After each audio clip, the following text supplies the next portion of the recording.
అందరికి నమస్తే. లగచర్ల ఇష్యూ కోడంగల్లో రైతులు వర్సెస్ అధికారులు. చాలామంది అంటున్నారు అసలు అధికారులు కాదు, రైతులు వర్సెస్ ప్రభుత్వం. ప్రభుత్వం మీద ఉన్న వాళ్ళ ఆగ్రహాన్ని అధికారుల ద్వారా చెప్పిర్రు అనేది చాలామంది ఒపీనియన్. నేను ఇంకా చాలామంది కొన్ని పేపర్ల ఎడిటర్లతో మాట్లాడినా, ఏంది అసలు నిజంగానే దీనిలో ఏమన్నా కుట్రకోణం ఉండొచ్చా, లేకపోతే ప్రభుత్వం ఏమైనా కుట్ర చేసిందా, బీఆర్ఎస్ వాళ్ళు కుట్ర చేసిండ్రా, అసలు ఏం జరిగి ఉండొచ్చు అంటే ప్రభుత్వాన్ని తప్పు అన్నారు. అది అందరికీ తెలిసిందే. ఎట్లా ప్రభుత్వం తప్పంటే, నిజంగానే ఒకవేళ దీనిలో బీఆర్ఎస్ కనుక కుట్ర చేస్తే ఖచ్చితంగా ఆ ప్రూఫ్స్ మొత్తం ప్రజల ముందు పెట్టాలి. ఆ ప్రూఫ్స్ మొత్తం ప్రజల ముందు పెట్టాలి. కేవలం మీ మీద వచ్చిన తప్పును తప్పించుకోనికనో, మీ బాధ్యత నుంచి తప్పించుకోవడానికో కేవలం పట్టణ నరేంద్ర రెడ్డి మీద కేసులు పెట్టి లోపల వేయడమో, లేకపోతే కేటీఆర్ కూడా అరెస్ట్ చేయబోతున్నారని చెప్పేసి వార్తలు లీక్ ఇచ్చి హడావిడి క్రియేట్ చేయడమో కాదు. నిజంగానే కనుక అధికారుల మీద దాడులు జరగడం ముమ్మాడికి తప్పే.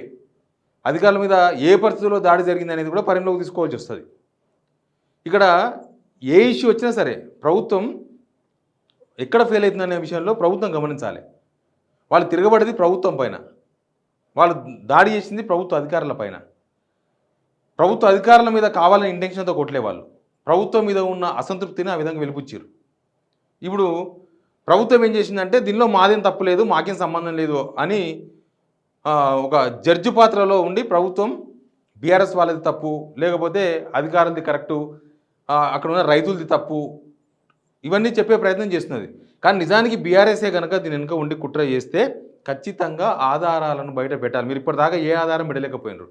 ఆ ఎఫ్ఐఆర్లో పట్నం నరేందర్ రెడ్డి 87 సార్లు ఫోన్ చేసిన ఇచ్చిన లీకు అబద్ధమని మీరు ఇచ్చిన ఎఫ్ఐఆర్లోనే, పోలీసు ఇచ్చిన ఎఫ్ఐఆర్లోనే తేలిపోయింది.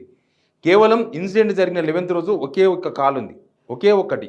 అంతకుముందు రోజు కేవలం 2 కాల్స్ మాత్రమే ఉన్నాయి.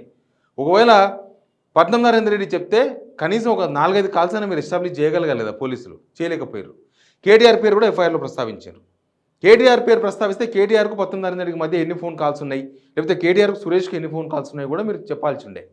అది చెప్పలేకపోవడంతోన ఇదంతా కుట్రనేమో, కావాలని చేసిందేమో అన్నది జనాలకు పోయింది.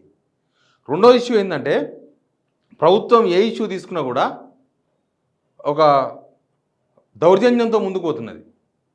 ప్రభుత్వం ఒక ప్రజాస్వామ్యబద్ధంగా భూమి సేకరించాలి. ప్రభుత్వం అన్న తర్వాత ఖచ్చితంగా కొన్ని ప్రాజెక్టులు తేవాలి, ఉద్యోగాలు కల్పించాలి, అది ప్రభుత్వం బాధ్యత. లేకపోతే ప్రభుత్వం ఫెయిల్ అయిందని మళ్ళీ వీళ్ళే మొత్తుకుంటారు. ఇదే ప్రతిపక్షాలు ప్రభుత్వాన్ని నువ్వు ఏం కంపెనీలు తెచ్చామని అడుగుతారు. కాబట్టి కోడంగల్లో ఒక ఫార్మా విలేజ్ పెట్టుకోవాలనుకోవడం తప్పేం కాదు. కాకపోతే దానివల్ల లాభ నష్టాలు గవర్నమెంట్ బేరీ చేసుకోవాలి. పొల్యూషన్ ఏంది, లేకపోతే ఇంతమంది రైతుల దగ్గర నుంచి మన ప్రభుత్వ భూమి సేకరించగలదా? ప్రభుత్వ భూమి గజం కూడా లేకుండా మొత్తం ప్రైవేటు భూమిలోనే 1400 ఎకరాలు ప్రైవేటు భూమిని సేకరించే అవకాశం ఉందా? ఇట్లాంటి ప్రభుత్వం ఎస్టిమేషన్ వేసుకోవాలి. ఒకవేళ అవకాశం ఉంటే రైతులను ఒప్పించాలి, రైతులను కన్విన్స్ చేయాలి. అసలు కన్విన్స్ లేదు, ఎక్కడ కన్విన్స్ లేదు. కేవలం బుల్డోజర్ వేసి తొక్కుతాం, లేకపోతే భూమి అయితే గుంజుకుంటాం, లేకపోతే ప్రకృతి నుంచి కూలగొడుతుంది. మొత్తం ఒక మోనోలిజం. దీనిలో అసలు కన్విన్స్ ఎక్కడుంది?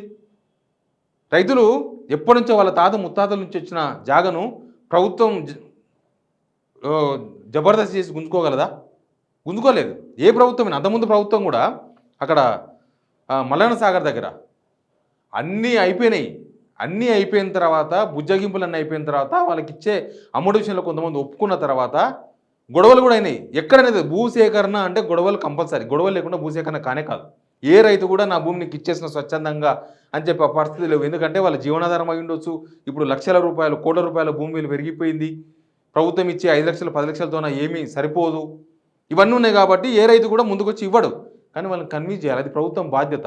అవసరమైతే అఖిలపక్ష సమావేశం పెట్టుకొని, అన్ని పార్టీలను ముందర పెట్టుకొని, ఈ ప్రాజెక్టుతో ఇది లాభం, ఈ ప్రాజెక్టు వల్ల ఇంతమంది లబ్ధి పొందుతారు, ఈ ప్రాజెక్టు వల్ల ఇంతమందికి ఉద్యోగాలు వస్తాయి అని ప్రభుత్వం వాళ్ళందరినీ ఒక టీం చేసి రైతులతో కన్విన్స్ చేయించి, వాళ్ళతో మీటింగ్స్ పెట్టి కన్విన్స్ చేయాలి. కానీ ఎందుకో ప్రభుత్వం సొంత కాన్స్టిట్యున్సీలో రేవంత్ రెడ్డి గారు కన్విన్స్ చేయలేకపోయారు, వాళ్ళతో కనీసం మీటింగ్స్ పెట్టలేకపోయారు. మీటింగ్స్, ఒక ఇంటర్నల్ మీటింగ్స్ నడవాలి. మీకు ఓట్లు వేసిన వాళ్ళే కదా, వాళ్ళ శత్రువులు కాదు కదా. మీరు ఎమ్మెల్యే ఏంటంటే వాళ్ళ హక్కు ద్వారా, వాళ్ళ ఓటు హక్కు ద్వారానే కదా. వాళ్ళని కన్విన్స్ చేయాలి. మీరు మీ హక్కు, అది మీ బాధ్యత. అది వాళ్ళని కన్విన్స్ చేయడం మీ బాధ్యత. కానీ మీరు కన్విన్స్ చేయడంలో అసలు ఎందుకో ఒక అడుగు కూడా ముందుకు వెళ్ళలేకపోయారు. అందుకే చాలామంది మేధావులు ప్రభుత్వం తప్పు అంటున్నారు. బేస్ నుంచి చూస్తే ఇప్పటిదాకా బాధ్యత రాహిత్యం కొట్టొచ్చినట్టు కనబడుతుంది. దీనిలో బీఆర్ఎస్ను తీసుకొచ్చి ఇన్వాల్వ్ చేసినారు. ఇన్వాల్వ్ చేయడం కాదు, బీఆర్ఎస్ వాళ్ళు కనుక నిజంగానే కనుక ఇది చేసి ఉంటే అది పెద్ద మహా తప్పు అవుతుంది. దాన్ని మీరు ప్రూఫ్స్ బయట పెట్టాలి. ఉత్తగా రాజకీయం కోసం ఏదో రైతులను బెదిరించడం కోసమో, లేకపోతే కొడంగల్‌లో ఒక భయానకమైన వాతావరణం క్రియేట్ చేయడం కోసమో అట్లా చేయకూడదు. అది తప్పు. అది కూడా తప్పే ప్రభుత్వానిది. ఎనీవే ఈ ఇష్యూలో ప్రభుత్వం ఫెయిల్ అయింది. మనకు హైడ్రా కూడా తెలుసు కదా!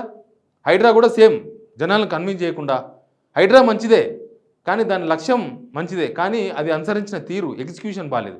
అది ఎగ్జిక్యూషన్ ఏంది? పోవాలి కూలగొట్టాలి. బుల్డోజర్ పోవాలి కూలగొట్టాలి. మూసీ విషయంలో కూడా ప్రభుత్వం మీ ఆశయం మంచిగా ఉండొచ్చు. మూసీ ప్రక్షాళన జరగాలని అందరూ కోరుకుంటారు.